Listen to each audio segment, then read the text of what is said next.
Алланың әмірі. Өзінің отының басында билік жүргізе алмайтын адамдар өзінің отының басында елге билік жүргізгісі келеді. Әуелім отыңның басына билік жүргіз, әуелім отбасыңа жақ, ауылыңа жақ, айлағыңа жақ, содан кейін халқыңа жағасың. Міне осылай деп кеткен біздің данышпан адамдар. Тоқтай тұр. Ал енді осы күнде шаршадым мен мына көбірек оқитын адам, мына қазақша әдебиеттер мынаған да шығады. Бауыржан монологын жаздым. Ал енді шаршадым осы күнде. Мен данышпан адам деп Төле би, Қаздауысты Қазыбек Әждекелиді айтамын. Данышпан теңдесі жоқ Абайды айтамын. Данышпан Ахмет Байтұрсынов, данышпан адам, анадан туған данышпандар болады.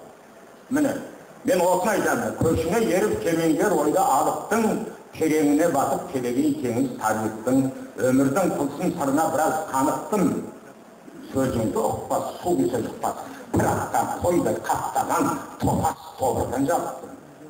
Халалмен харам айырмас, ақпен қараны тоң мойын тобыр қаптады қала-даланы.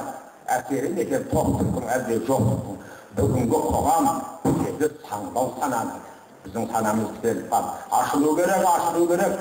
Тілің болмай, тілге ие боламай, тілі өзіміздің әдетімізге жарамай, ел болмай, 10 жерден. Айқайларымен түкте жоқ, байлықтан түкте жоқ, әнеугі ақыларына шақырады мені, ақыларына. Ой, түшікмір барбайымыз деп шақырады. Маған енді қазақтың қанына қонақ жайлық жаққан ғой, осы туралы не жазып дейді, телендіріп алынды қойып. Қаяқтың қонақ жайлығы дедім, қазақтың қанында. Өсіп жүріп дедім, қонақ жай деп жеріңден суынан айырылып атсы сордылар дедім. Осы қонақ жайлық бар, бір сүйем жер үшін ата-бабаң өздері сайлаған. Осы қонақ жайлық бар.